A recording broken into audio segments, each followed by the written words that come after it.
Today's vlog is entitled I Care. And I'm going to be talking about why caring is so important for the human species, especially right now. It is so important. Caring is not a soft skill. It is not for the meek.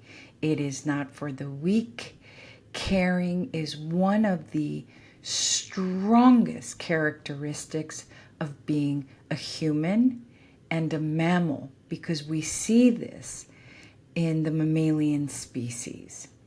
So let me start. Hi, I'm Claudia Cauterucci. I'm a psychotherapist based in Washington, D.C., and I do all sorts of content. Today I'm doing a vlog, which is my medium-sized content. I have a podcast, which usually goes an hour or maybe 90 minutes.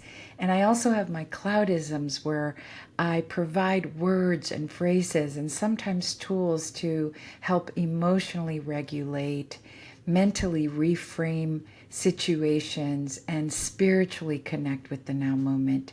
Because I am a psycho-spiritual coach, so I like to work from a concept that I coined called the all is in the small and the small is in the all, which means that whatever is happening to us as an individual can be translated out there into the collective, into the spiritual world, into what's happening on the planet. And the reverse is also true, that the all is in the small, that what's happening out there for humans is happening to us as one human. So let me continue. I really feel like it is so timely for me to talk about the importance of care. So let me start with the big picture, with the umbrella picture. It is big because I believe, and I wrote it in the book, The Diversity in Humanity, and in The Empath Leader, I emphasize that it is care that has kept us alive.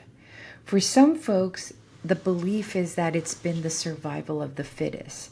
And I do get that concept, right? Because as humans, we've been resilient, we've been strong, we've been powerful. It has kept us fit.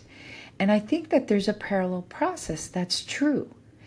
But as a human species, there have also been communities and other humans that have cared, that have provided shelter from danger, that have provided nursing, medicine, healing, comfort, resources, so many things, because one group of humans cared for another group of humans.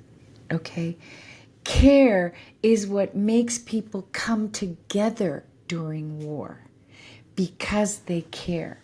So it kept us alive. Now listen, there's been this quote that circled around after the pandemic that I found incredibly powerful. Now, whether this quote comes from the person they said who authored it, which was Margaret Mead, is still uncertain. But it did make me think about this concept of care, and I'm going to read it to you. According to a commonly shared story, the anthropologist Margaret Mead was supposedly asked by a student what she thought was the earliest sign of civilized society beyond industry, beyond agriculture, beyond forming communities, let's say beside a riverbank. And there are many variations of this anecdote, but the details are similar. Mead replied that the first sign of civilization is a healed femur, a healed human femur, the long bone that connects the hip to the knee. Mead proceeded to explain, as the story goes, that wounded animals in the wild would be hunted and eaten before their broken bones could heal. Thus, a healed femur is a sign that a wounded person must have received help from others. Mead is said to have concluded, helping someone else through difficulty is where civilization starts. And I would add, where civility starts.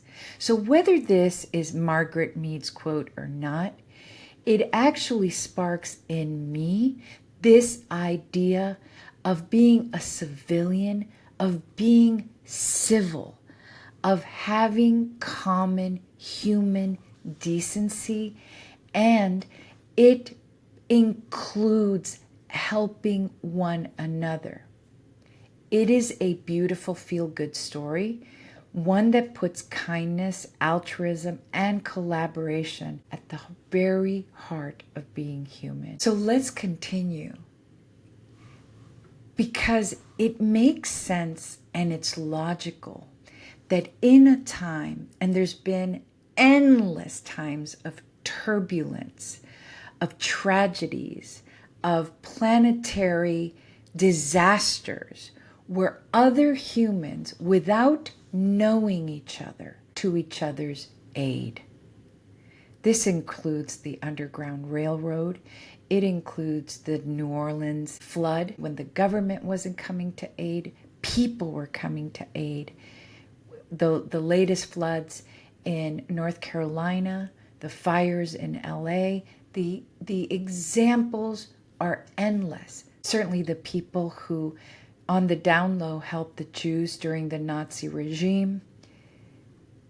It is so important to consider that it is the human characteristic of care that helps humans. It is during the time of early humanoid civilizations where if a woman was pregnant or if there was an elderly person, there would be people who would help them, who would help the children, who would carry the wounded on their backs. These are all signs of care. We know that in wolf packs, this is so beautiful. It is not the leader, the alpha, who goes in front of the pack. Think of this beautiful, beautiful anecdote. The leader of the pack, the alpha, actually goes behind the pack to make sure that everyone is moving forward, and the alpha will be behind to make sure that there are no enemies or predators following them, and creates this wall of defense for the pack that's moving forward before the alpha. Okay. These are ways that all over the human species, but also mammalian species, that this idea of caring, which sometimes can mean protecting, shows up. Because we protect when we care. Now let's move from the big picture to the medium picture. I have so much to say about this, but because this is just a vlog, I'm not going to go on and on. Let's move to medium size. Like this is a funnel. That was the big part. Here's the medium size. Caring does not require love. Caring does not require that you know someone else. Caring means that you see someone who has so many bags, or maybe is walking with a cane on the bus or on the metro, and you offer your seat. In day-to-day society, it looks like people who care about picking up litter. There's this couple on Sunday mornings, and I've joined them. I've woken up to join them a few times, because they walk around the neighborhoods just picking up litter. They carry a big trash bag and they're picking up litter. They care for the cleanliness of their neighborhood. Teachers who year after year don't know their students. What they care about is teaching children to read, to write. I have a few examples that were so powerful for me. And that really, they're just so powerful because they demonstrated the power. This is what I mean. This is not a soft characteristic in the human, because it makes people powerful. It makes people go beyond their moment by moment convenience, comfort. So one time I was on a plane with my 9-month-old, who maybe he was 6 months old, couldn't stop crying because his ears were hurting. And you know how uncomfortable and hard it is to be on a plane with a crying baby when people are trying to sleep. And I just kept walking up and down the aisle holding my baby, you know, feeling horrible for him, wanting to cry myself because I knew he was in so much pain and he couldn't get to sleep. A woman dressed in complete burqa. I couldn't even see her face because only her eyes were showing. Got up from her seat and came up to me and went like this. And I immediately knew that we were looking at each other because all I could see was her eyes, from mother to mother. And I handed her my baby, and she did something. There was something about her demeanor. And she was rocking him in a way where he immediately got quiet. And she gestured to me to go sit back down, that she would hold him. And she did until he fell asleep. I feel teary-eyed right now just thinking of her, because she is emblazoned in my memory. We didn't know each other. We couldn't see each other. She cared. That's also a form of empathy, of mirror neurons. She cared, and she helped me. Okay? In the book, I talked about a moment, again with my son, that I had very little gas in the car left. And I didn't want to alarm him, but I was feeling so afraid, and the gas light was going off. And I knew there was a gas station near. And my car just putted. It stopped. And it stopped about, I think, maybe 1,000 feet from the gas station. And next to me, there was this pickup truck with 4 Latino construction guys. And they saw me. And without saying a word, not even to each other, they stopped the truck. They all ran out. And I'm still in driver's seat. My son is back. And they just pushed, the 4 of them. They pushed my car to the gas station. When I got to the gas station, I offered them money. All of these stories make me want to cry. And they said, no, señora, con gusto, with pleasure. And they just ran back to their pickup truck and continued with their day. That's human care. There was another time when I was in my 20s, I used to swim a mile every day. And I was doing a particular diet at the time. And I'd swum my mile, and I went into the sauna afterwards. And I started feeling queasy. I started feeling very dizzy, but I pushed past it, went into the shower. The next thing I know, I was on the floor. I had fainted in the shower. And when I opened my eyes, there was a group around me. There were 3 African American women who had been in the shower. They must have heard me fall. And all I could see was their beautiful faces, being so tender, so kind to me. They helped me get up. They wrapped a towel around me. They sat me down. They waited with me. They went and got water. This is human care.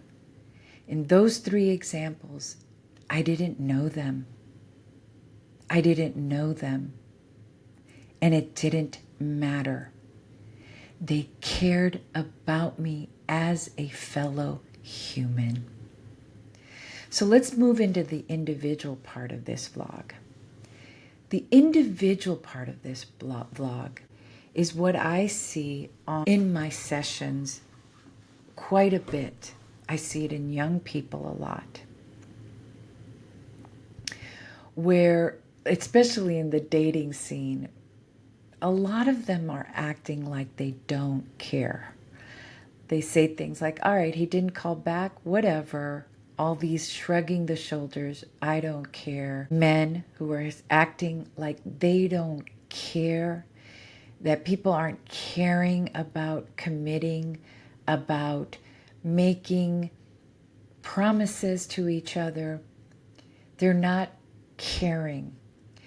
I see it in individual sessions when people aren't caring for their homes, right?